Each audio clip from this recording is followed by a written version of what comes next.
All right, shalom, shalom, shalom. We are live and direct once again with your Akazaki Yahoo, and I'm giving all praises, honor, and great esteem unto the Most High Power, Yahuwah, Bahashem, Yahushua HaMashiach, and to the 12 tribes of Israel who are scattered to the four quarters of the earth.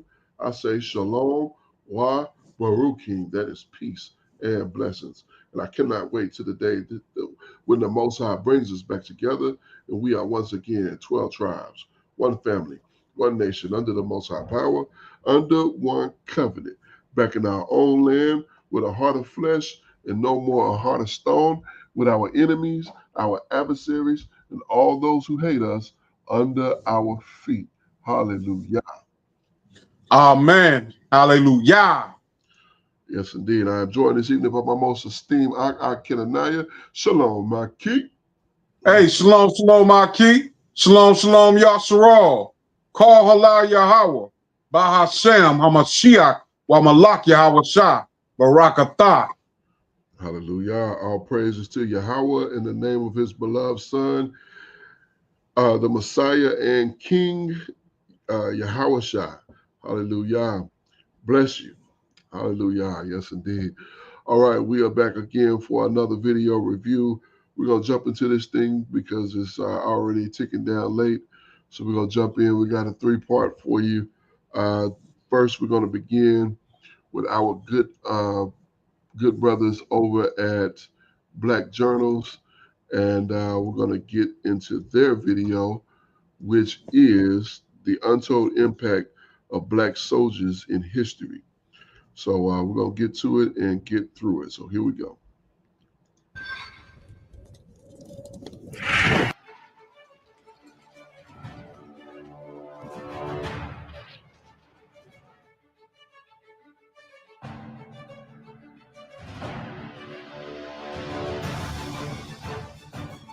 Throughout history, the contributions of soldiers have often been celebrated, yet the narratives surrounding these brave individuals frequently overlook a significant group, Black soldiers.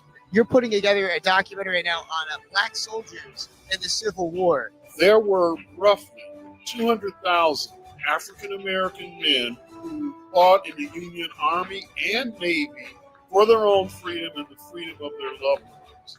One of the misconceptions in American history, and there are many, or lies about African-American history is that Black people didn't fight for their own freedom during the Civil War. Simply not true.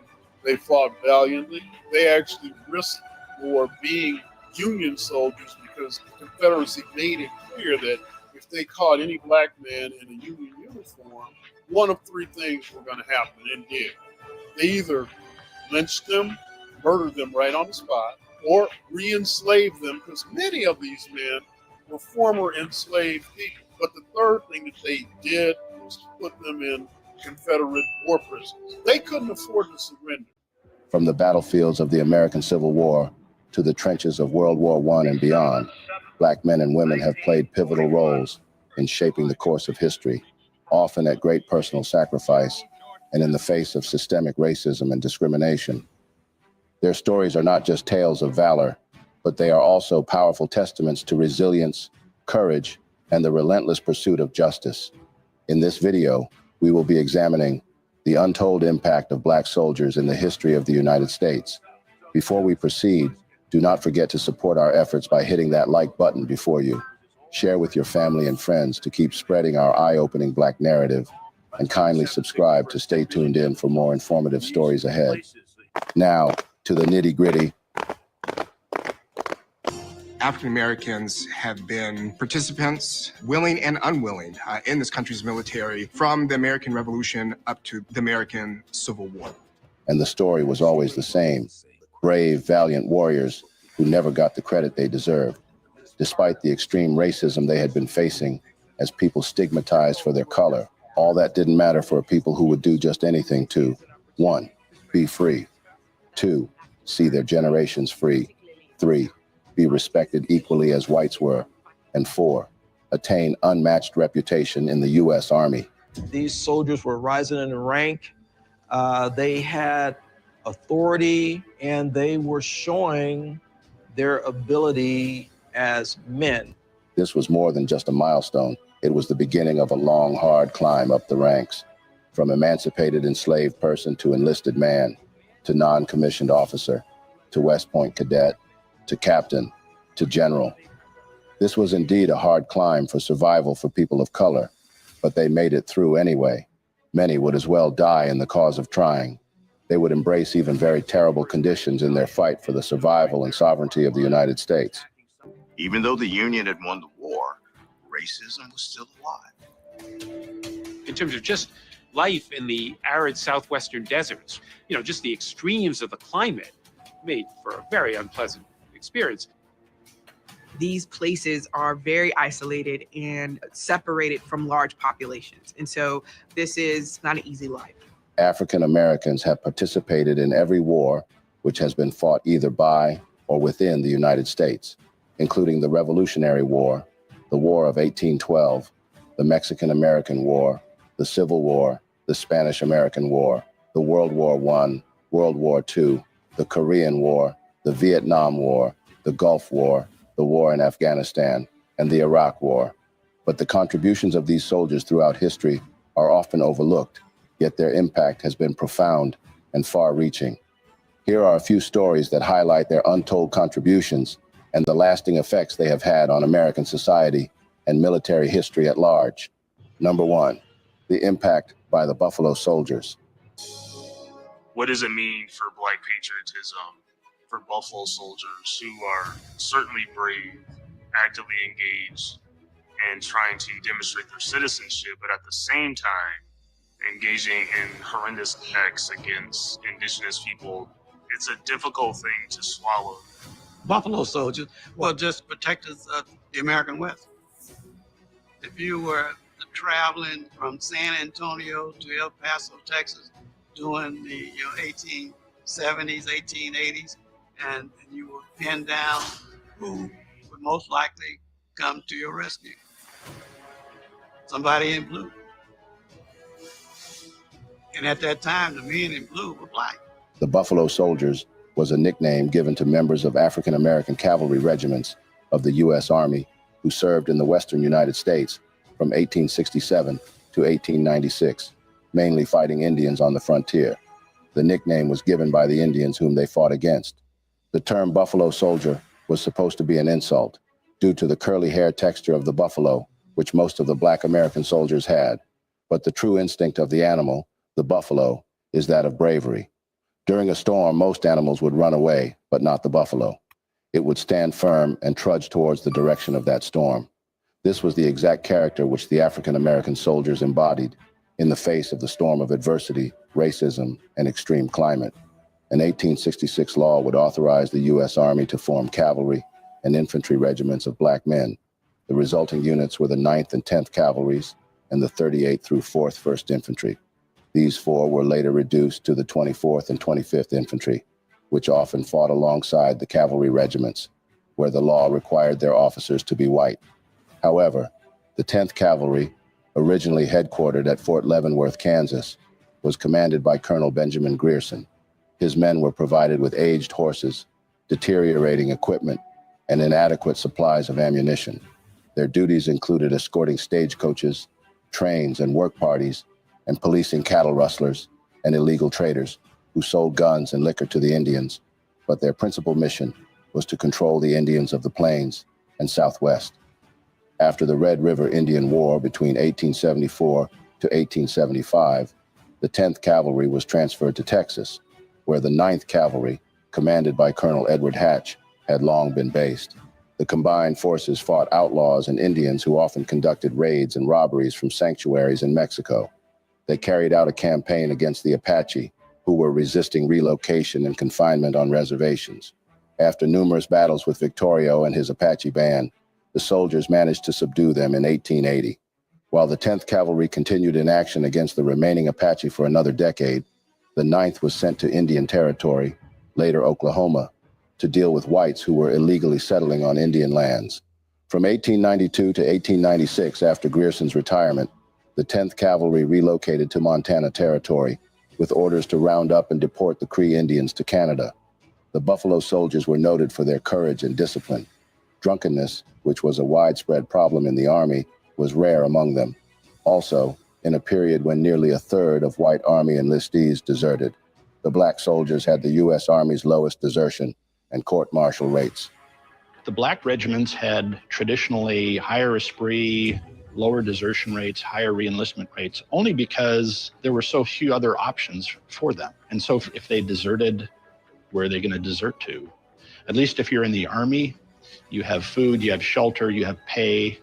In nearly 30 years of frontier service, the Buffalo Soldiers would take part in almost 200 major and minor engagements. From 1870 to 1890, 14 Buffalo Soldiers would be awarded Medals of Honor, which was the Army's highest award for bravery. One of these remarkable soldiers is Sergeant George Jordan. George Jordan was a notable figure in the Apache Wars, serving as a Buffalo Soldier in the 9th Cavalry Regiment. During a skirmish near Fort Tularosa, New Mexico, Jordan would demonstrate an astonishing feat which cannot be erased from the sand of time. At this point, his detachment would be surrounded by 100 Apache warriors. George Jordan would defend a small settlement with only 25 troopers. Sergeant George Jordan was defending a small settlement with 25 troopers, and they put up a very stout resistance, and he was awarded the Medal of Honor for that. Jordan and 18 other black soldiers were awarded the Medal of Honor in the Indian Wars. One of those soldiers awarded alongside George Jordan was Sergeant Ed Davis. This strong black man of extraordinary character would show unmatched bravery by protecting a railroad camp that came under attack from the Cheyenne in Wakini, Kansas. Sergeant Davis, with his company, is able to get into an elevated position and actually kill about 13 Cheyenne warriors. So what Sergeant Davis does is very admirable and heroic because of the fact that he is greatly outnumbered and he doesn't lose any men. Soon, these black regiments would earn a nickname that will outlive them all, the Buffalo Soldiers. Going forward, the 9th and 10th Cavalries would further distinguish themselves by their fighting in the Spanish-American War, where they fought bravely in battles such as San Juan Hill, and in the 1916 Mexican Campaign. One of the 10th Cavalry's officers was John J. Pershing, whose nickname, Black Jack, reflected his advocacy of black troops.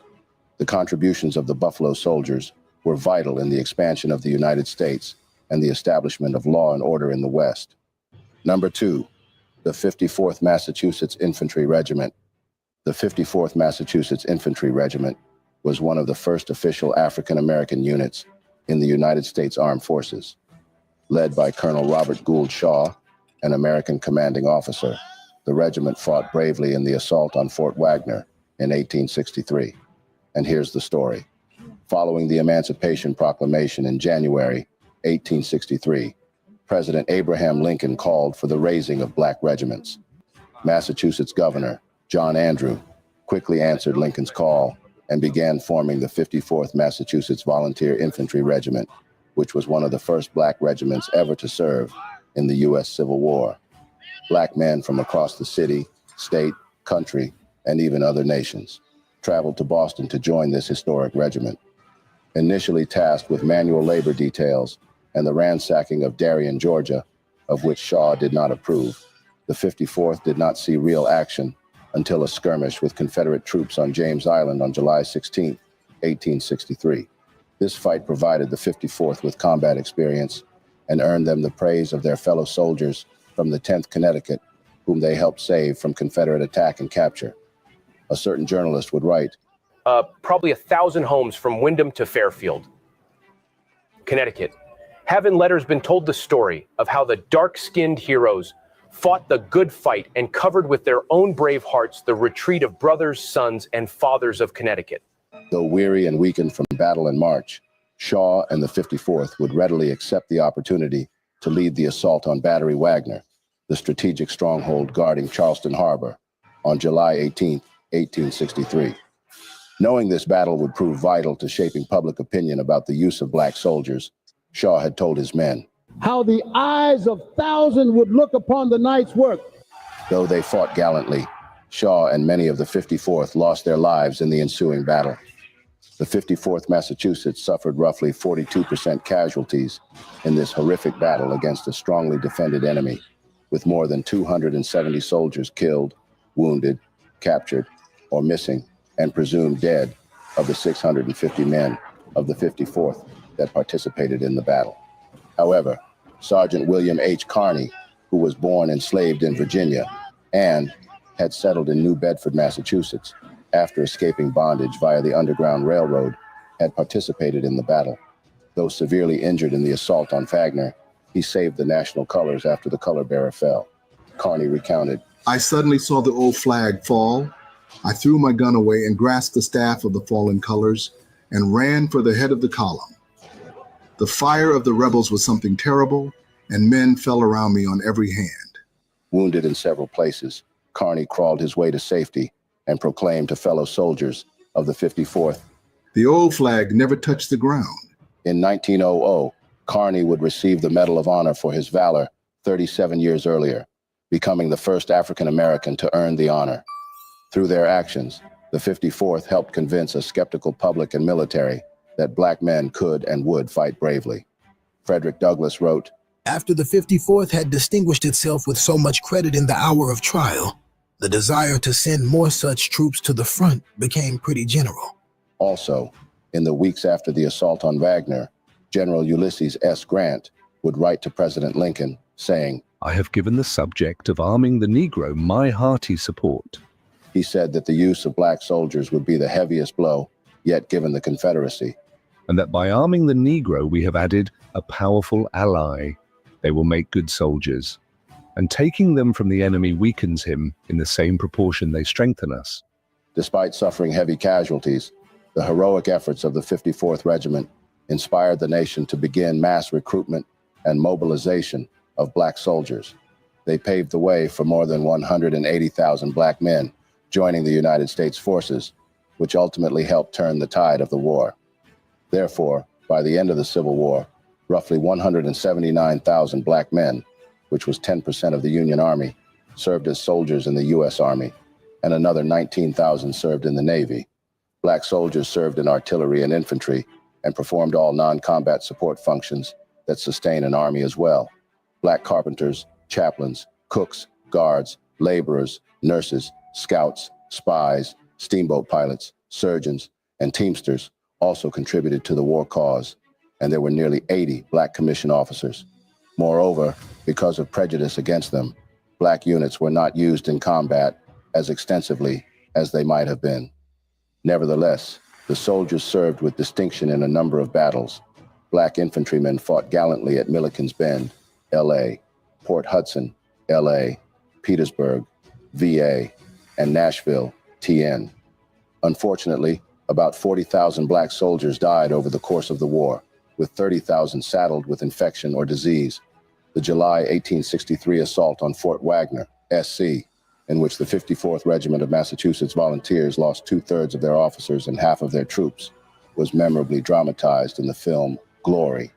And by war's end, 16 Black soldiers had been awarded the Medal of Honor for their valor. Thus, the bravery of the 54th not only contributed to the Union's war effort, but also played a crucial role in changing public perception of Black Americans, leading to greater acceptance and eventual civil rights advancements. Going forward, the next in line is number 3, the Tuskegee Airmen.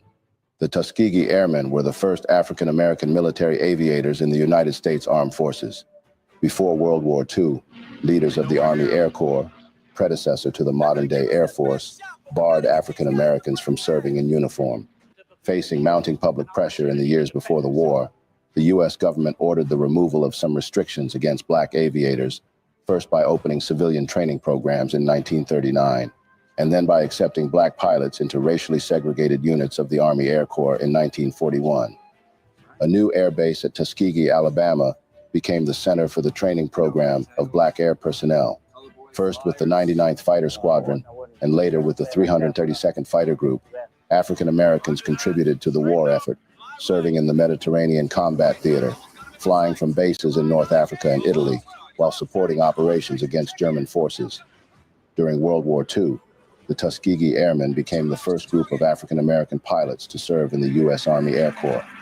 During their years of operation, from 1940 to 1946, 996 pilots were trained at Tuskegee Army Airfield. Approximately 445 were deployed overseas, and 150 lost their lives during that period.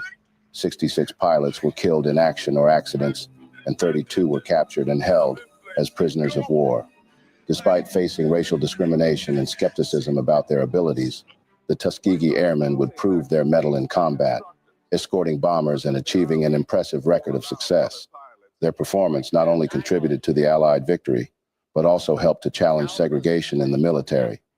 The success of the Tuskegee Airmen was instrumental in the eventual desegregation of the U.S. Armed Forces in 1948, marking a significant step toward civil rights for all Americans. Moving forward to number 4, the Montford Point Marines. The Montford Point Marines were the first African-American Marines trained at the segregated Montford Point camp at Jacksonville, North Carolina, between 1942 to 1949. In 1942, the U.S. allowed black men to enlist in the Marine Corps for the first time. This was during World War II and resulted in more than 19,000 black recruits being sent to Montford Point, North Carolina, for basic training. The segregated training facility was opened in August 1942. This part of the camp was a swampy, wildlife-ridden forest area. The area's animals and insects varied from absurd amounts of mosquitoes and deer flies to bears and snakes. The flat plain was interlaced with brackish creeks, along with rapidly growing shrubs and poison ivy. Formidable climates made for harsh tests of physical and mental endurance, with the summer temperature often peaking above 100 degrees, and the winter weather occasionally dropping below 10 degrees. However, the first recruits who arrived began training before construction was even completed, and they were assigned tent-like structures before concrete block barracks were built. Despite facing severe discrimination and harsh conditions, these men served with distinction in the Pacific Theater. Their bravery and dedication helped to break down racial barriers within the Marine Corps and set a precedent for future integration. The history of Montford Point and the brave men who trained there is a testament to the price African Americans had to pay in order to gain acceptance into one of the nation's most respected institutions. Another instance worthy of note is number 5, the Vietnam War and the fight for equality. The Vietnam War was the first American war in which black and white troops were not formally segregated, and even saw significant growth in the number of African Americans engaged in battlefield combat, though some de facto segregation still occurred. In the 1960s and 1970s, the United States' long history of racial inequality and segregation culminated in the Civil Rights Movement. The social and political turmoil crept through American society, including the U.S. military. At the same time, the military organization struggled with its own forms of institutional discrimination. As the war progressed and the nature of the unrest in U.S. society evolved, the military experienced changes in its mission, organization, and personnel. Within this context, African American soldiers, sailors, airmen, and Marines faced a unique and difficult challenge. They bravely served their country while simultaneously bearing the burden of second-class citizenship. During the advisory period and as the war escalated, African Americans consistently volunteered and re-enlisted, serving in numbers roughly proportionate to their overall population percentage. Many volunteered for combat units because, as African American Green Beret Melvin Morris pointed out, it was the prestigious thing to do, and if you got in, you went. These units also offered faster promotions and additional pay. By 1966, African Americans represented over 20% of the Army's 2 airborne units in Vietnam, and at the same time, they frequently lacked access to the same economic and educational resources as whites. However, in spite of the segregation, many people of color still served with distinction, earning medals for bravery and valor. The war galvanized the civil rights movement as returning veterans became advocates for social justice, using their experiences to challenge systemic racism and inequality in the United States. Thus, the legacy of black soldiers in Vietnam is a reminder of the complex interplay between military service and civil rights. And finally, another impact worthy of stating is number 6, the roles played by black women in the military. While much attention is given to male soldiers, black women have also had to play a crucial role in the military. During the Civil War, women stepped into many non-traditional roles for the time. Many women supported the war effort as nurses and aides, while others took a more upfront approach and secretly enlisted in the Army, or served as spies and smugglers. Women were forced to adapt to the vast social changes affecting the nation, and their ability and willingness to assume these new roles helped shape the United States. About 6,000 women performed nursing duties for the federal forces. It is estimated that approximately 181 Black nurses served in convalescent and U.S. government hospitals during the war. Although forbidden to join the military at the time, over 400 women still served as secret soldiers in the Civil War. It was relatively easy for them to pass through the recruiter's station, since few questions were asked, as long as one looked the part. Women bound their breasts when necessary, padded the waists of their trousers, cut their hair short, and even adopted masculine names. As regiments faced the reality of war, some women rallied soldiers to fight, bearing the regimental colors on the march, or even participating in battle. Daughters of the regiment, as they were commonly referred to, were part of some Civil War units. This title probably originated to designate an honorary guardian angel or nurse. During World War II, the Women's Army Corps, WAC, and other organizations saw the enlistment of Black women who served as nurses, clerks, and in various support roles. Their contributions were vital to the war effort, and they faced unique challenges, including racism and sexism. Regardless, there were women of color who were considered American heroes. These Black women also broke barriers while serving in the U.S. military. They worked on the front lines or provided support to U.S. soldiers and civilian employees. One of these remarkable women is Cathay Williams.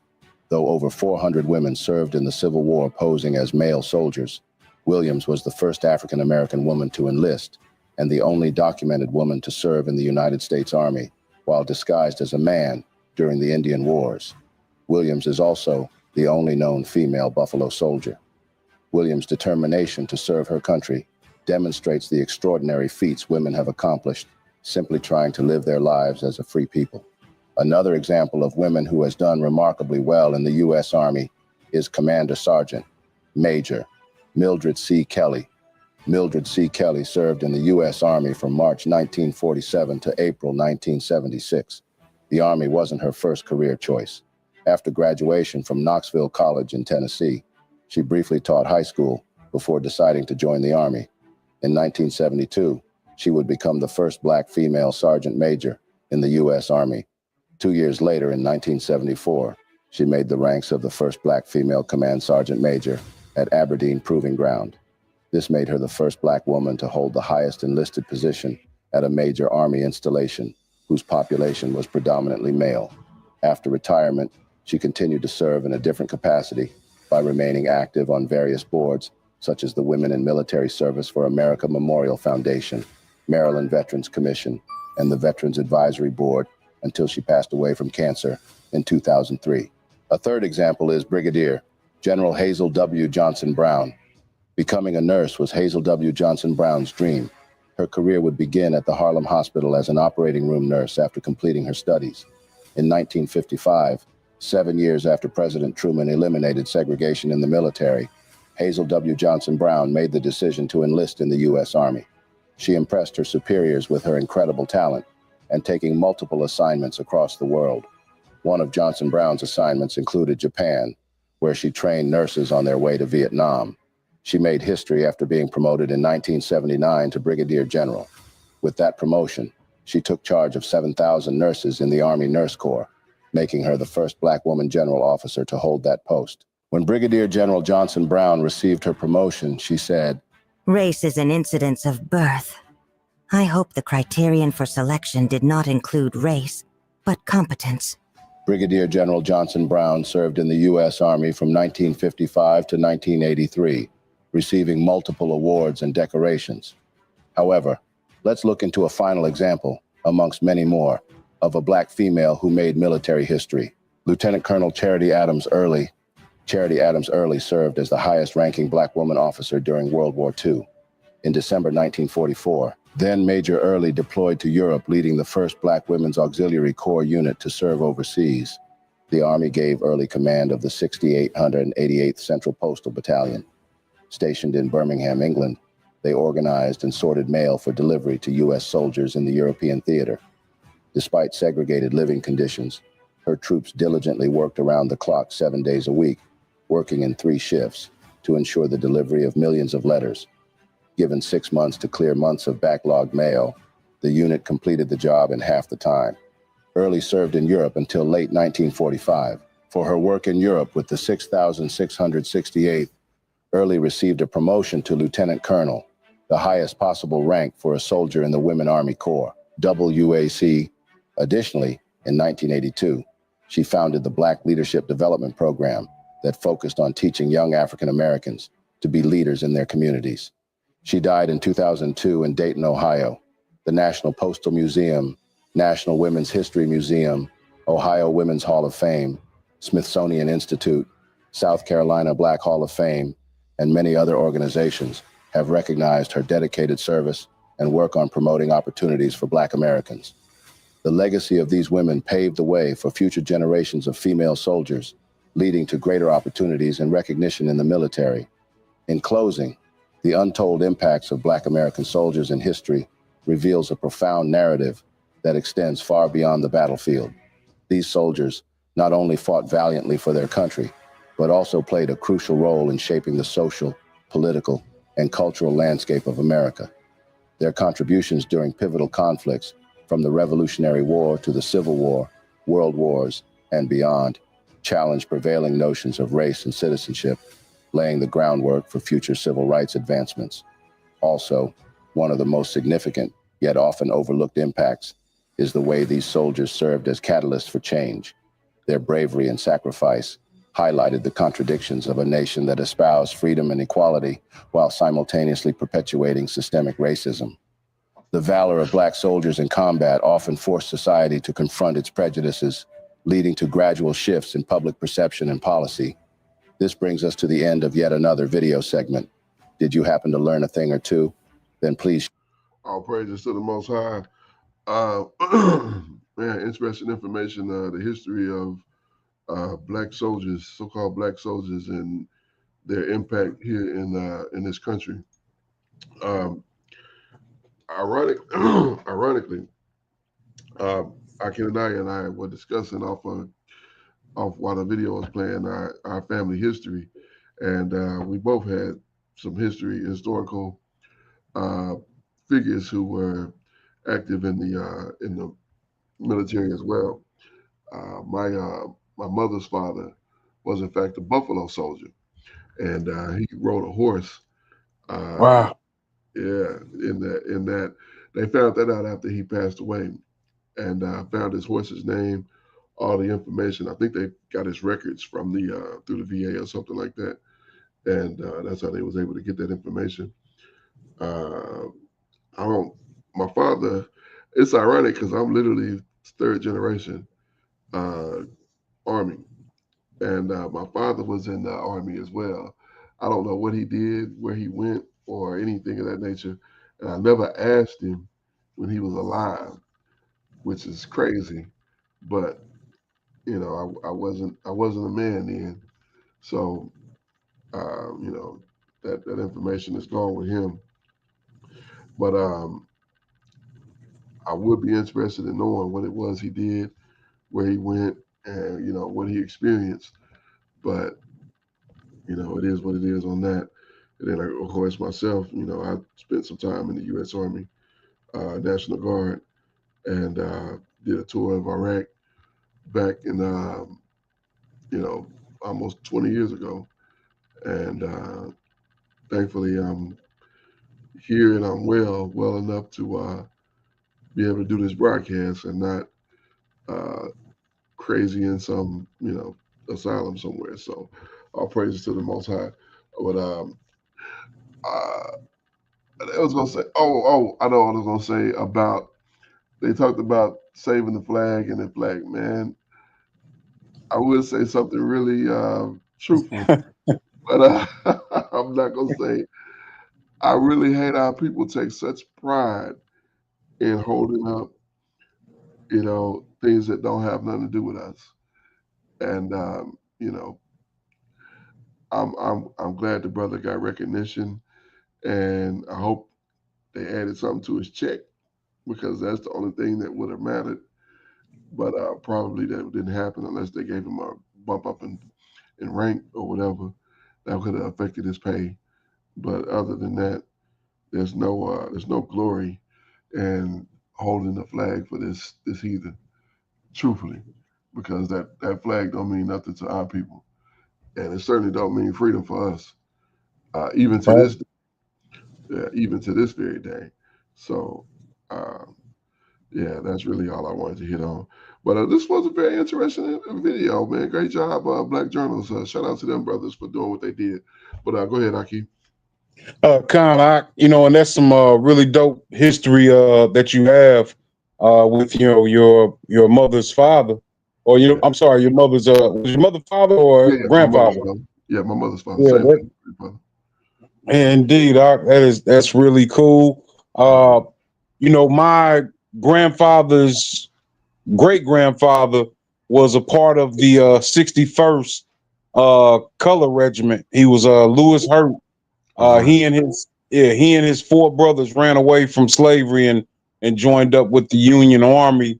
And later in life, he ended up allowing, Lane College, which was a university, a historically Black university. Lewis Hurt allowed the university to be on his property. And later, his daughter ended up going to school there and working for the university. But the most notable alumnus now is my great Aunt Brenna Barksdale. She was a part of the 6888. Have you seen any advertisement or the previews of that movie? On Netflix? Yeah, indeed. I think I have seen that. I haven't watched it yet. I'm going to watch it this weekend. Yeah. So, she was and we grew up, me and my sister grew up hearing stories about World War II and hearing about my great Aunt Krenna, she'd be telling us about it, and we just kind of overlooked it, and we really didn't understand, what all she was talking about. But now they just made a movie about it, and what's really cool about that is at the end of the movie, they show all of the soldiers' names. So we were able to see her name in the credits, man. So that was really cool as well. But if we look at the lives of so-called Black folks here in this hemisphere, some really interesting lives. We come from and I don't want to put people up on a pedestal, but we come from some special people. Yeah, we really do.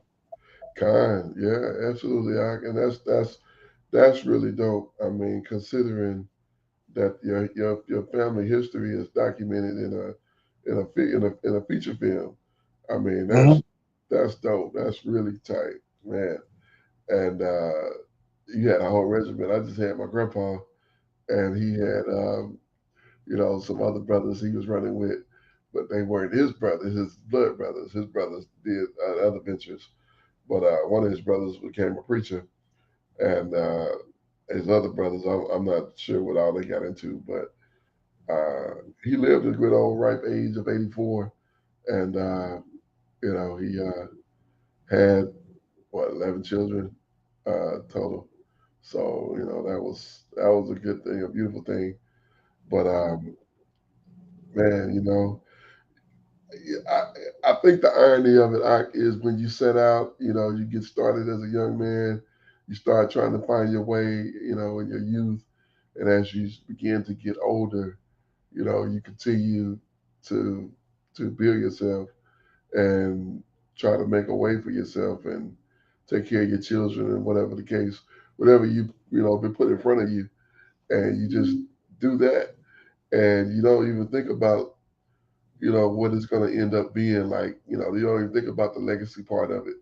But in fact, what we're doing is we're building a legacy, and that legacy is building day by day, by month, by year. It's continuing to build, and we just steady adding pieces to it by just going through our daily lives. So that's Indeed, that's really dope when you think about it. So I'm sure they didn't think about I'm gonna go and be a hero. Nah, they didn't think about that. They just like, I'm just gonna do this because it's the best thing or it's the right thing to do, and that's the way they went. So praises to the Abba. Good information, good video. Shout out again to Black Journals for doing what they did. Never before. All praises to the Abba. But let's jump to the next video. We got a couple of short ones here we're going to jump into real quick. We've kind of touched on this subject before, but we're going to bring it out one more time. 200 black cities drowned underwater. The government's darkest history. So this video is about 14 minutes. We'll jump into it real quick here. Imagine standing near a quiet, peaceful lake as you watch the sunset fall into the calm waters. It's tranquil, almost serene, until you realize the dark secret that's hidden beneath the beautiful surface. What if I told you that an entire city is beneath those waters? You heard me right. Not just any town, but a black community that was once thriving. It wasn't a mistake. These cities were wiped away deliberately, and its story was buried under decades of silence. This isn't some haunting historical tale from the past, but the reality of over 200 black cities across the United States. These cities were places where black families who came fresh from the horrors of slavery dared to dream of a better future. They built an entire town that had homes, schools, and businesses that stood as symbols of hope and resilience. But what happened next is shocking. These communities became targets of resentment and destruction. The supremacy didn't just want to suppress black success, but also wanted to erase it from existence. And so, under the guise of progress, the government stepped in, flooding these communities and drowning their stories, their legacies, and their dreams beneath the waters. Why would the government do this? And how could such a deliberate act of erasure happen on such a large scale? This isn't just a story of lakes and dams, but one that was inspired by racism as a weapon against black progress. This is a dark chapter in history that most people are not familiar with, a deliberate attempt to ensure these black cities were wiped away and forever forgotten. In this video, we're exposing these hidden stories and bringing them to light. Get comfortable as we dive into the depths of America's water to uncover how systemic racism led to the literal and figurative drowning of black progress. Before we dive in, like this video and subscribe to this channel. Let's dive in. To truly understand what led to the drowning of these black cities, we must first know what they represented: resilience, innovation, and hope. After the Civil War, when the slaves became free, black Americans found themselves in a tight situation. Freedom had been declared, but equality was far from reality. Many former slaves and their descendants sought refuge in building their community where they could excel and be free from the oppression of the whites. From the late 19th century to the early 20th century, these black communities had made significant progress. Some towns like Greenwood in Tulsa, Oklahoma, which is popularly known as Black Wall Street, and Eatonville, Florida, rose as beacons of success. Beyond being residential settlements, they were centers of innovation. Schools were established, businesses prospered, and black Americans proved that they could achieve greatness despite the odds stacked against them and the challenges that dropped their back to the ground. But their success did not just pass by like the wind. It attracted the interest of the whites, and it became a threat. White neighbors became envious, and a deeply ingrained belief in black inferiority and a growing resentment. How could a people they once enslaved now exceed them in wealth, education, and influence? Systemic racism became a lifestyle. The same government that promised freedom and justice for the people began to create laws and policies designed to frustrate the progress of blacks. Jim Crow laws promoted segregation and denied black citizens of their fundamental rights. These policies ensured black families couldn't buy homes in prosperous neighborhoods, sidelining them from wealth-building opportunities. Despite these barriers, black communities continued to progress. During the early 1900s, many of these towns were entirely independent. Banks owned by blacks, schools, hospitals, and churches provided everything their residents needed. But their prosperity came at a dangerous cost. They became targets. White supremacists unleashed acts of violence, and entire towns were burned to the ground during race massacres. As if the violence wasn't enough, they employed a new measure of destruction: one that disguised to be progress. Infrastructure projects like dams, reservoirs, and lakes became tools of oppression. Under the pretense of public good, governments declared eminent domain that forced black families off their land. These communities that were built on dreams and hard work were drowned and erased from the map and memory of people. What we see today as tranquil bodies of water were thriving centers of black excellence. The question is, why hasn't history remembered them? Why were their stories given a blind eye? The answer lies in the intentional act of systemic racism. This act was determined to harm black communities and to ensure their successes were forgotten. These cities weren't just towns, they were legacies that, despite being buried underwater, demand to rise again. The conscious drowning of black cities across the United States wasn't just a historic accident, but a calculated act of systemic oppression. The government used eminent domain laws and infrastructure projects as cover to carry out a campaign that would erase thriving black communities and replace them with lakes, reservoirs, and dams. Under these calm waters are the physical remnants of homes and businesses, and also the buried legacies and stories of black resilience and progress.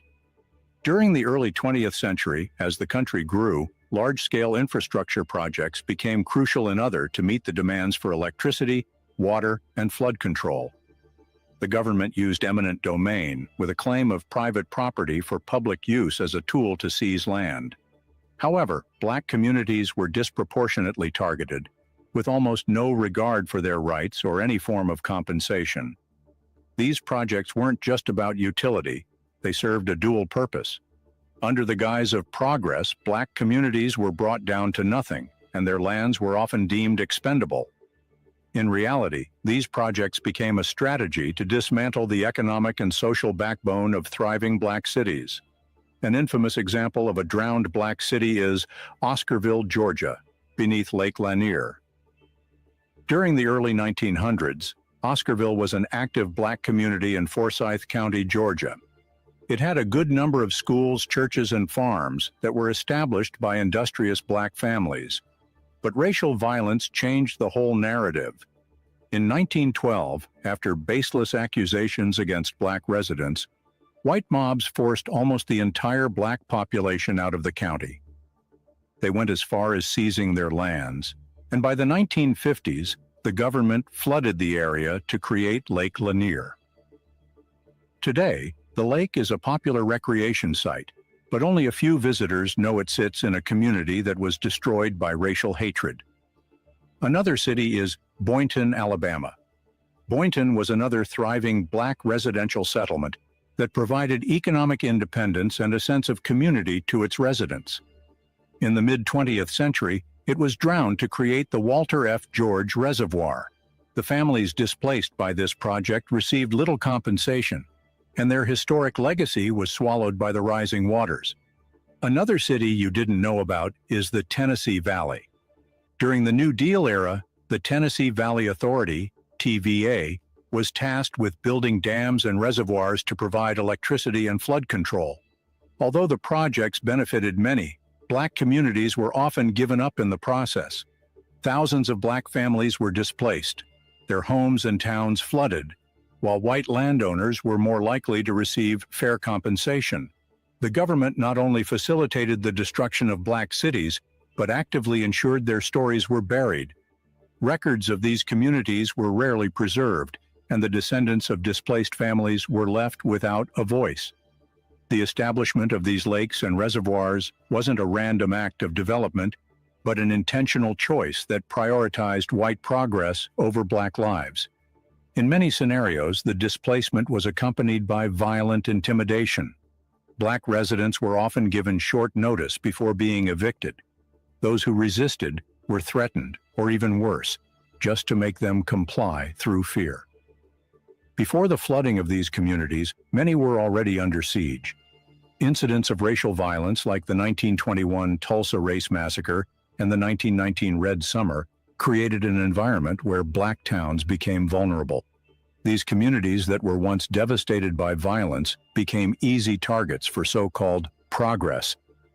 The drowning of black cities is one of the earliest examples of environmental racism. White communities were often spared or adequately compensated, while black towns were disproportionately chosen for displacement. This pattern echoes today in scenarios where black neighborhoods are subjected to harmful environmental policies and projects. When over 200 black cities were drowned under the umbrella of progress, the consequences of the destruction went far beyond the physical effects.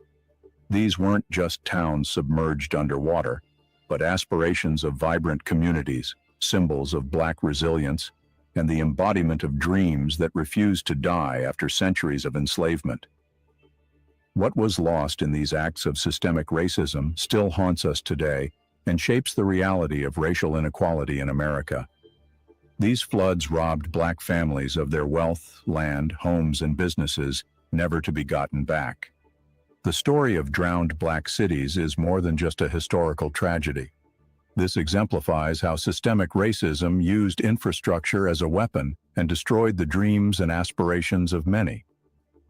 Think about this. For many white Americans, land ownership has historically been the cornerstone of generational wealth. It enables them to build equity, send their children to college, and pass down resources. For black Americans in these drowned cities, those opportunities were destroyed.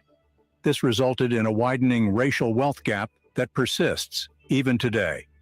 Black families were forced to start over with little to no compensation. They found themselves trapped in cycles of poverty. Their dreams of upward mobility were replaced with the harsh reality of systemic exclusion. For the descendants of these displaced families, the trauma ate deep into their emotions. Many grew up hearing stories of the cities that once stood. Their parents or grandparents spoke about the vibrant communities that turned into ghost towns. These stories inflict a sense of loss that's hard to quantify. A loss of a tangible heritage, of a physical connection to their ancestors, and of the pride that comes from knowing their people built something extraordinary in the face of oppression. Black neighborhoods are still disproportionately targeted for destruction or redevelopment, usually under the guise of progress. Highways are being built through historic black districts. Toxic industries are situated near black communities. Though the approach may have evolved, the intention remains the same.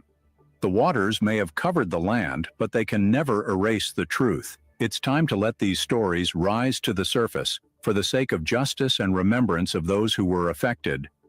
In recent years, researchers have begun to dig deep into the fragmented records of these lost communities. They are revealing the location and the true story behind these cities that were erased from the archived maps.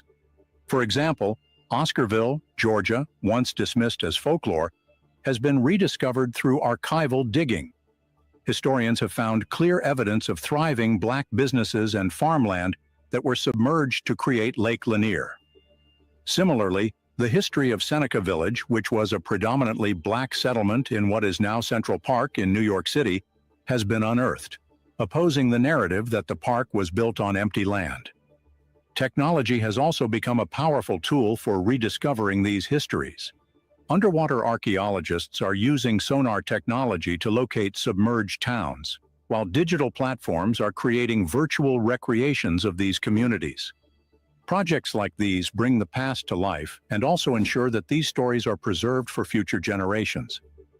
Memorials and documentaries are also shedding light on these forgotten towns. Some community leaders and descendants are hosting events to honor the memory of their ancestors and ensure that the legacy of these communities doesn't go extinct.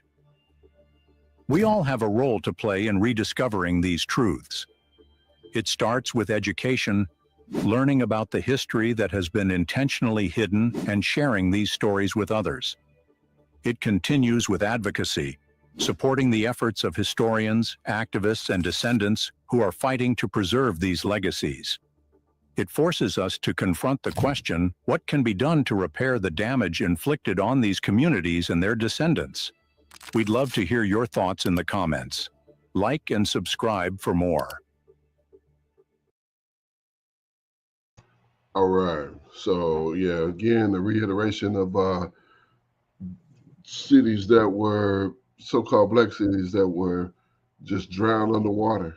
and they just got rid of them, and that was their their MO. And like the narrator said, you know, a lot of it has been thought of as just, you know, a joke or folklore or something like that. Yeah, they say that, but they didn't really do that. Yeah, they really did that. Yeah, they was really doing our people like that. They was really telling them to get up out of there and bringing in water in abundance and covering that whole place so that you wouldn't come back and get it going again. So, yeah, that's why so many lakes and ponds and little bodies of water, because they'll come and flood it and flood that area, and yeah, it's gone. So that's what we had to deal with. And you wonder why we have so little here now, because these Right. things are happening in abundance to our people here. So it's no surprise, you know, and I believe this was the obvious way of assuring that we didn't get too comfortable, because you see what happened when we got a little comfortable like we are now. Things have gotten completely crazy, and you know we really need to tighten up and get some discipline. So I'm gonna leave it off there. Go ahead, Art. John, you know, you had made the point that where you had spoke on wondering why we don't have. It's no coincidence that we don't have anything now, because you know, shortly after slavery, our people began to come together and understood that we were all we had. Right. Our money that we made, we spent with one another. This ideology allowed many communities of our people to thrive. And when the country, the government and our oppressors didn't flood the cities, they went in and massacred people. So it's no coincidence that they didn't want these cities that were thriving with our people, because they want us to be dependent upon them. And then you start looking at the whole integration system that happened maybe probably about 30 years after the last little town was flooded. That's not coincidence, man. Right. Indeed. Yeah. So, man, it's crazy. This whole thing has been crazy, and it seemed like almost a nightmare, but it's gonna be better than a nightmare. It's gonna be a sweet dream once once the time comes and Mashiach returns and sets things back in order. So, all we can do is give praises to the Most High, because we know what's coming. We holding on to the promise that He's already given us. So, yeah, that's what it is. We're gonna go ahead to the last video. This is the shocking sundown towns that are still in existence today in America. Hidden history revealed. This comes to us also, that last video and this video, both brought to us by Black Cultures Unlocked, or Black Culture Unlocked, Slaki. So let's get to this last one here. Here we go. Imagine strolling into a quiet town as the sun sets, only to feel an unimaginable tension in the air. The atmosphere tells you you're not welcome here, not because of anything you've done, but because of the color of your skin. This isn't a scene from a history book or a movie from the 1800s.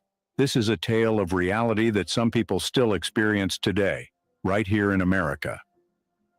Sundown towns are places where Black people and other minorities were systematically segregated and threatened with violence.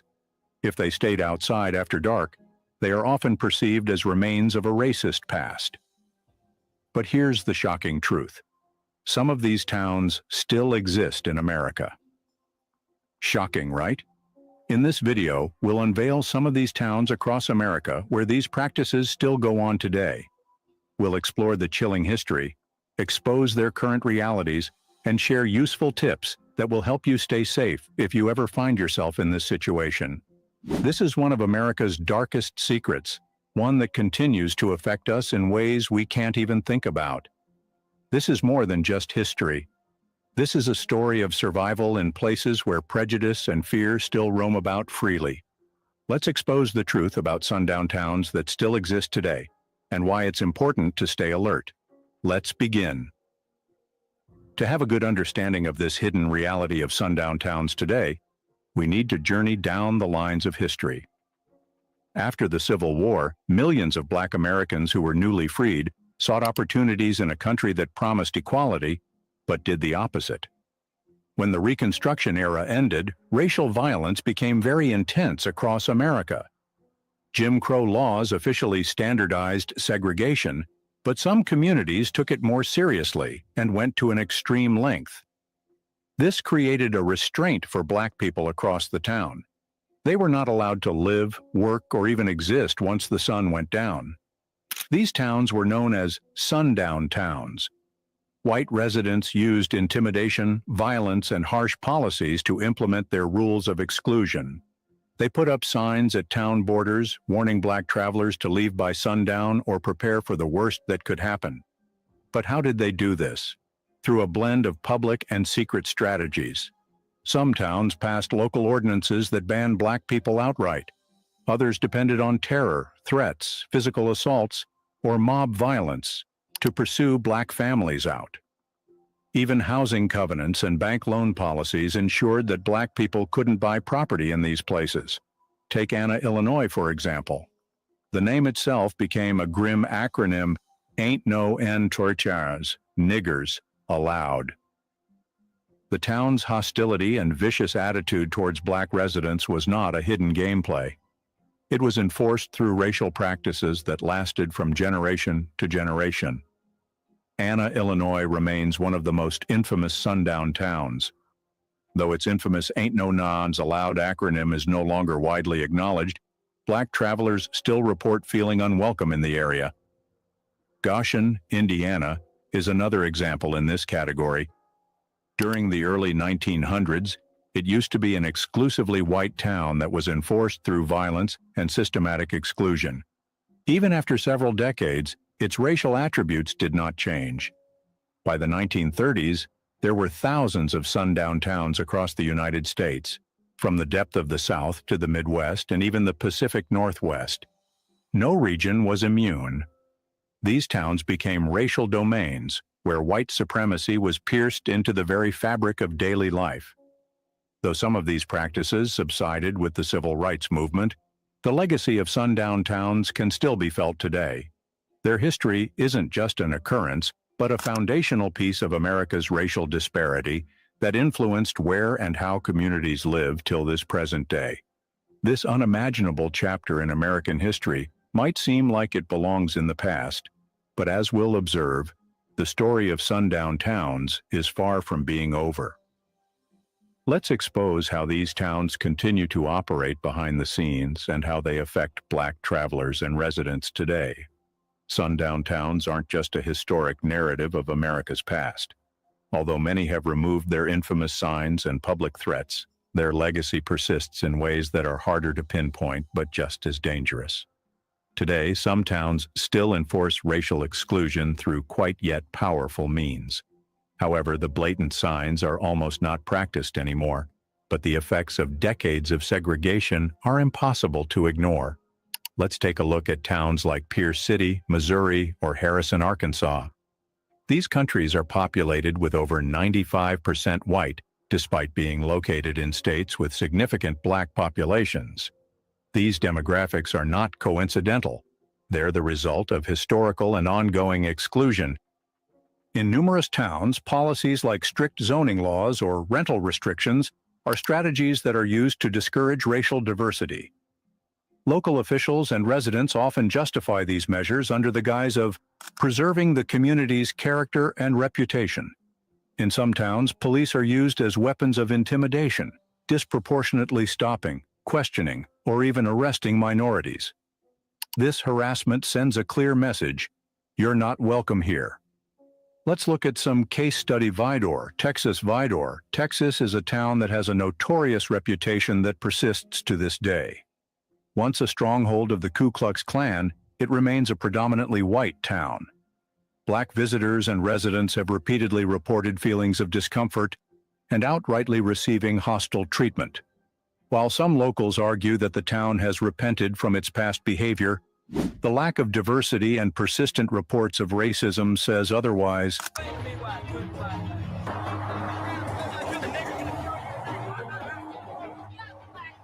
Harrison, Arkansas, is another town with a rugged history and a present that raises eyebrows.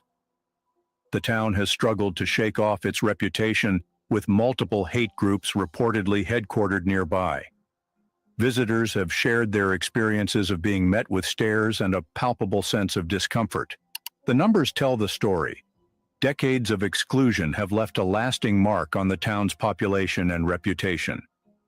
These case studies aren't isolated incidents.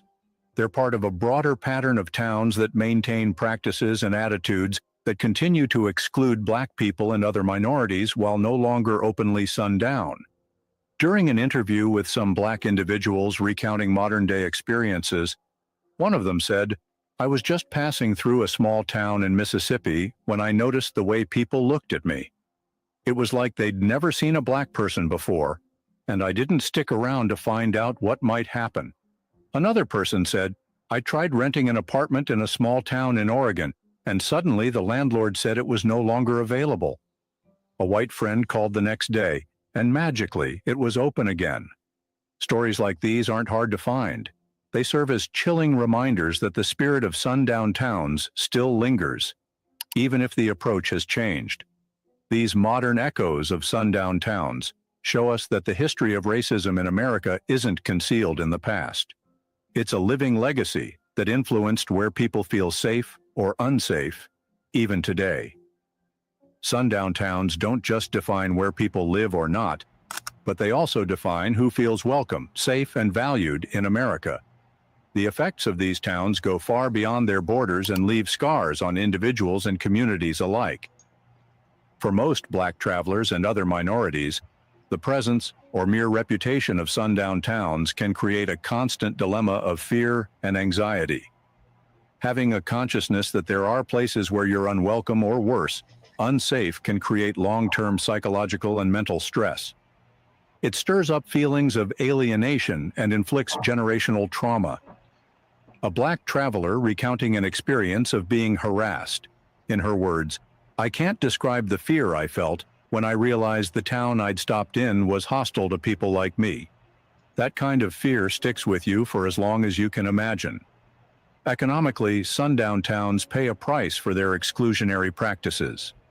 By driving out or discouraging diverse populations, they lose out on talented workers, vibrant cultures, and collaboration with thriving businesses. Towns that exclude minorities usually struggle to attract businesses and investments. They miss out on the economic benefits of cultural and racial diversity, which include innovation, collaboration, and a broader consumer base. The stark contrast is clear. Inclusive communities thrive, while sundown towns often remain stagnant and trapped by the very policies and attitudes they uphold. Sundown towns also contribute to systemic inequality on a broader national scale. By putting restrictions on where minorities can live, they limit access to quality education, job opportunities, wealth, and career building. Decades of exclusion create a ripple effect that forces families out of sundown towns and often move to overcrowded urban areas with fewer resources. Generations also lost access to property ownership, one of the primary ways to build wealth in America, and the cycle of systemic poverty and discrimination continued to persist. This was also about reinforcing a racial hierarchy that has long-lasting consequences. Even today, the existence of these towns creates deep disparity within communities. For some, knowing that such places still exist is a painful reminder of how far America has yet to go. For those of us who live in a world that was influenced by sundown towns, the impact is deeply personal. It's about more than just avoiding certain places, but about reclaiming the freedom to exist anywhere without fear. The lasting impact of sundown towns serves as a stark reminder of how racism had eaten deep into America's fabric. But understanding this legacy isn't just about uncovering the past, but also about creating a future where everyone belongs and feels comfortable. For Black travelers and other minorities, staying safe means staying informed. Here's how you can identify sundown towns and protect yourself in potentially hostile areas. Recognizing a sundown town today isn't always straightforward, but certain signs can help you identify areas that may still hold on to these exclusionary practices. Start with the numbers. If a town has a disproportionately white population, despite being in a diverse region, it's worth investigating why. In most cases, it's not a coincidence. A lack of diversity could point to a legacy of exclusion. Communication with people who live close to you. Most times, neighboring communities are aware of towns with histories of racism or hostility toward Black travelers and outsiders. Pay attention to coded language. Terms like maintaining the town's character or complaints about outsiders can hint at unspoken biases. You can also search online. Websites, forums, and even apps document towns with troubling reputations to get a first-hand account from travelers and residents. Preparation is key when traveling through unfamiliar areas, especially rural or isolated towns. Additionally, you can research ahead of time. Before you hit the road, research your route. Apps like the Green Book Project and websites like sundowntowns.org can provide valuable insights into potentially unsafe areas. Secondly, plan your stops carefully. Avoid making unplanned stops in towns with troubling histories, especially after or close to dark. Stick to well-traveled highways and major cities where diversity is more common. Avoid the lonely route. Stay aware of your surroundings. If you find yourself in an unfamiliar town, be mindful of how people react to your presence and greetings. Watch for hostile stares, unwelcoming attitudes, or unusual attention from law enforcement officers. Sometimes you find yourself in a strange town and you feel unsafe. Here's what you should do if you find yourself in a situation where you feel unwelcome or unsafe. Trust your instincts. Your safety comes first. Avoid confrontations. Don't engage in hostility. Instead, leave the area as quickly and quietly as possible. Call for help. If you feel threatened, call 911 or a trusted friend to alert them to your location. Share your live location if possible. Stick to public spaces. If you can't leave immediately, stay in well-lit, public areas where others can see you. Avoid remote spaces or side streets. Traveling with others is always safer. A group is less likely to be targeted than an individual. It's also important to share your itinerary. Let someone you trust know your travel plans, especially if you're driving through rural areas. Regular check-ins can provide an extra layer of safety. Try to document incidents along your journey or stay. If you encounter racism or hostility, document what happens. Record dates, times, and details. This information can be helpful if you choose to report the incident or warn others. While the existence of sundown towns is a sobering reminder of America's racial history, staying prepared and vigilant can help you overcome these challenges. Remember, your safety matters, and knowledge is your greatest tool. Although the consequences of sundown towns cast a long shadow, people and organizations across the country are taking bold steps to fight against these exclusionary practices and build a more inclusive future where everyone is welcome, regardless of race or culture. Local activists are confronting these towns' racist histories head-on. They're demanding accountability and change through protests, petitions, and public discussions. Educational initiatives also play a crucial role in fighting against these violent acts of segregation. Historians, educators, and activists are unveiling the hidden stories behind these towns and ensuring that future generations understand their consequences. Some towns are choosing to confront their past voluntarily. These communities are proving that change is possible by acknowledging their histories and actively working toward inclusivity.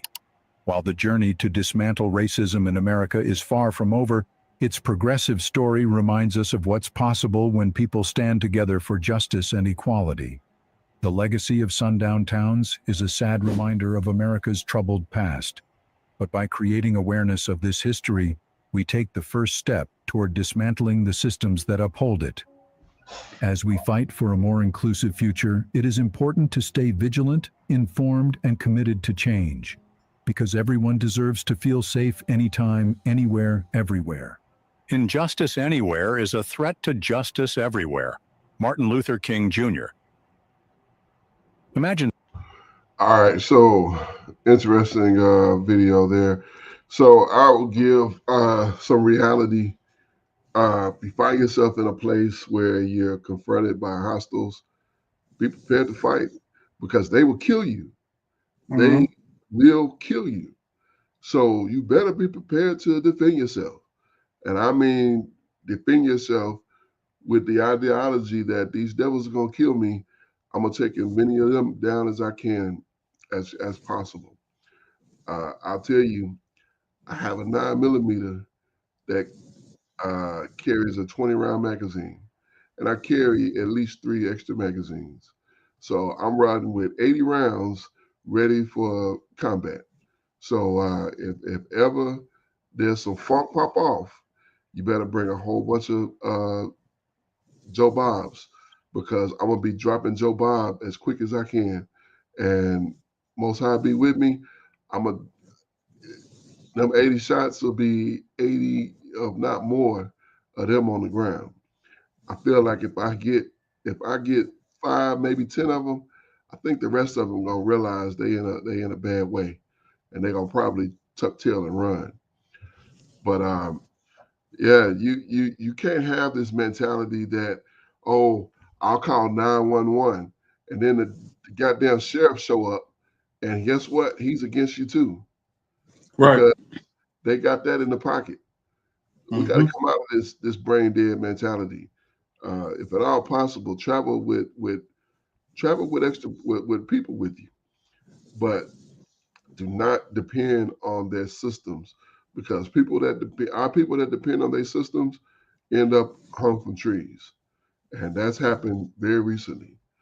Do not let these people just don't fall victim. I mean, if you got to fall victim, so be it, but don't give it away. You know, the last thing in the earth that needs to happen is a dead so-called black man or even woman, and nobody know what happened. At least bust somebody. I don't care who, bust somebody. I don't give a doggone if they doing something or not doing something. If they attacking you, then do something. Let it be known something, because they're not gonna give up anything. They're not gonna say a word. So at least send at least send somebody out. And I know people like, oh, this guy's talking crazy. This is hate speech. This is not hate speech. This is reality. The reality is our people go out in places and they don't come home. And we never hear what happened. They end up rolled up in a mat in a school gymnasium. They end up dead in a hotel elevator shaft. They end up in somebody's in some wide open field, and they was with some other people, and nobody know what happened. Nobody got an explanation. All they know is they went to the restroom and they never see them again. But somehow they did, and nobody know. Right. That don't need to happen. We got to be smarter than that. We got to be more pragmatic than that, and we got to protect ourselves better than that. We got to care about ourselves better than that. Do not let these devils make you think that they are so wonderful that you don't need to protect yourself from them. That is ridiculous. And you got a family to come home to. You got a whole nation of people that care about you and want to see you home and not in the ground.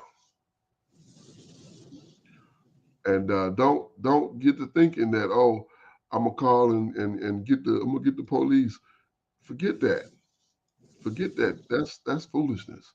Don't even Never trust your enemy. For as iron rusts, so is his wickedness. Your enemy is wicked. Simple and plain. Your enemy is wicked. The same people who took you off of slave ships and sold your people on auction blocks, these are your enemies. They are wicked people. They will not hesitate to do evil to you. Do not trust them. Period. Those who trust them end up dead, dismembered, and other horrible things. Do not let yourself fall into that foolishness. Never trust your enemies. He may humble himself and go crouching, but take heed and be aware of him.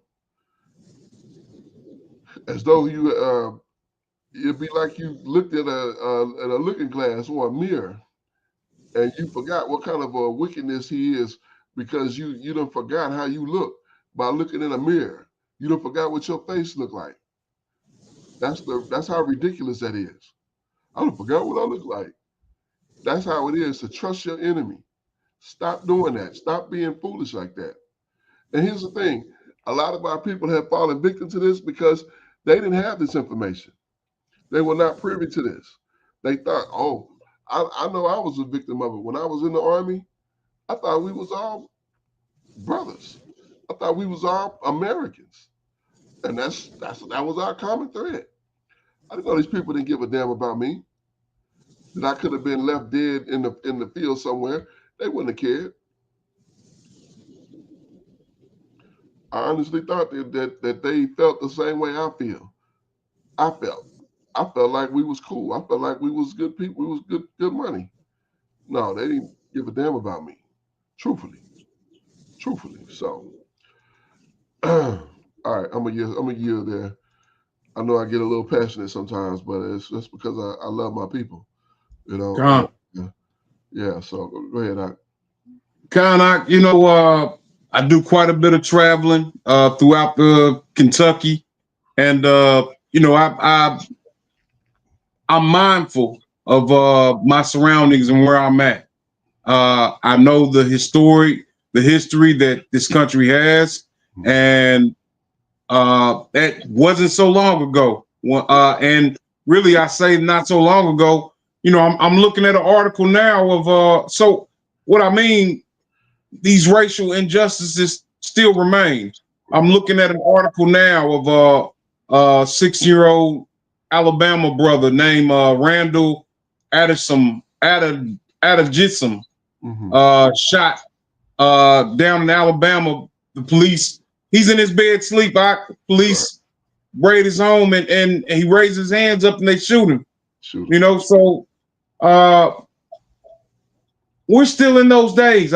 We're still in those days. People are naive a lot of times and think that these things don't happen. And somebody might, I was on the elevator one day at work, and I'm talking to somebody about sundown towns, and it's a young African American female, and she's like, "Yeah, you tell you're not from here because we don't think like that." And I'm thinking, okay, well you're born in 1998. I've lived up here as long as you've been alive, and you're not thinking like this, you become a victim like that, Exactly. That's the exact mentality that'll get you taken completely off the board, and you'll be wondering, surely they wouldn't. Surely they're not going to do this. Surely this is a joke. Surely they're just playing with me. No, these people do not give a damn about you, and they will do anything that they can against you. As long as they have the access to do it, they will do it. And as long as nobody is stopping them, they will do it. And your best resolution, your best defense is your own people protecting you, somebody who care about you, protecting you, keeping you safe, and not letting you get sucked into the vacuum of destruction, because they will make haste to take you down. They will go out of their way to take you down for no reason. Not because you did something, not because you said something, but because you simply came into their area. Just because you're passing through. That's the reality of what they call a sundown town. When the sun goes down, they let you have it during the daytime if you're fortunate. But when the sun goes down, all bets are off, because that willingness to let you exist, that's gone. They looking for faces of foreigners, And believe it or not, you're a foreigner to them. Even though you are a so-called Black American, you're a foreigner because you ain't part of their ethnic group, and they'll see you as a means of they be keeping scores of this stupid stuff. Where they'll mark down something where they got such and such on. We got a blackie on this day, and they'll commemorate it, and they'll tell about it like it's something to behold. Just utter wickedness and foolishness. And that's not even the sad part. I'm not even put off by that because I expect wickedness from wicked people. What I don't expect is for my people to be naive and unreasonable. To think that that was just the people that happened to when they came off the ships. It was them. It wasn't these people here. Don't be fooled by that nonsense. Do not be fooled by that nonsense. For the second time in history, Donald Trump is your president.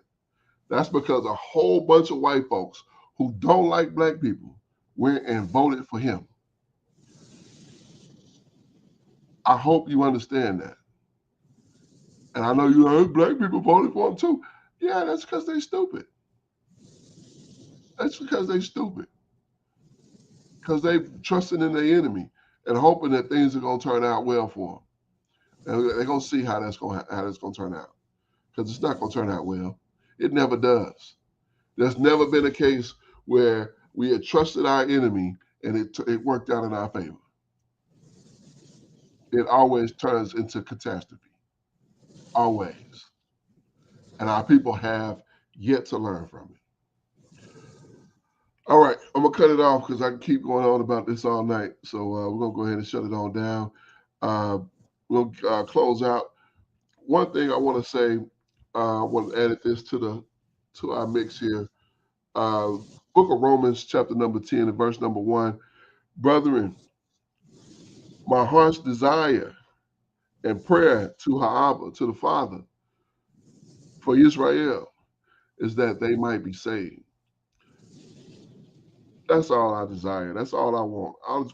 I just want our people to be good. I just want our people to be saved.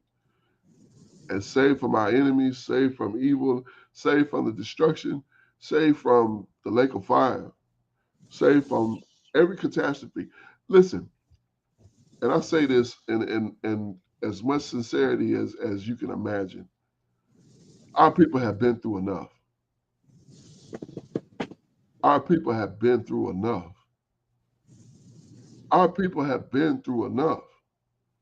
Seriously. We don't need anything else negative. All we need is good stuff going forward. We've been through enough. So, I just want my people saved. That's what I want. And if there was something that I could do personally to make sure that happened, I would do it. I would absolutely do it. We're going to close out with the book of Ecclesiastes. The best thing I can do is to give you this advice. This is the best advice that I can give you. Let us hit the conclusion of the whole matter. Fear the Most High and keep his commandments, for this is the whole duty of man. It is so very important that you understand that in the conclusion of the whole matter, we are to fear the Most High and keep his commandments, because this is the whole duty of man. At the end of the day, when it is all said and done, all the dust is settled, and all the smoke is cleared, we will be judged on whether we have feared the Most High and kept his commandments. Why? Because this is the whole duty of man.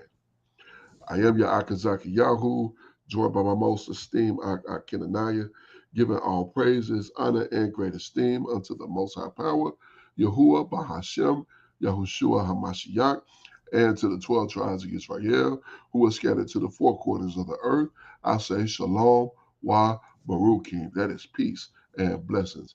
And I cannot wait to the day that the Most High brings us back together, and we are once again 12 tribes, one family, one nation, under the Most High Power, under one covenant, back in our own land with a heart of flesh and no more a heart of stone, with our enemies, our adversaries, and all those who hate us under our feet.